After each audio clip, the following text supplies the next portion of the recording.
Abantu bakithi Sorry, can you just go down? uyadelela lo mongameli usithatha kancane. Okokuqala uphule umthetho iconstitution icacile iconstitution ukuthi wathatha isifungo sokuthi uzo apply iconstitution.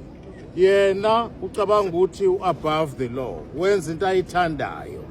Ama processes abanye abasubject akuwo yena akafuni. Okokuqala uthi uzo appeal i-ruling ye-Constitutional Court.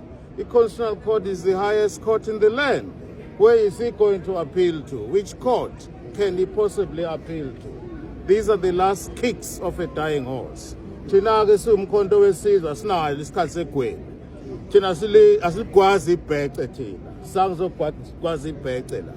Asinaso isikhathi segwebu ngeke silalele umongameli oyisigila mthetho othatha imali ayifihle ayifake phansi kwamadola angaboshwa aclearishwe uSARS aclearishwe iPP aclearishwe bonke abantu ama institutions awa controller.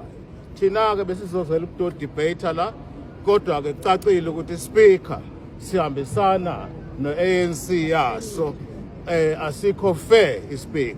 Thina ke siphumile ke namanye ama leaders progressive caucus niyabona nanki UAT ila kube ATM ne-EFF siphelele sonke la sithi asibhedelwa thina la ekhuluma khona umongameli we will make sure ukuthi akazukwazi ukusaddressa until azahambe idemand yethu singaphume esikhalweni mongameli.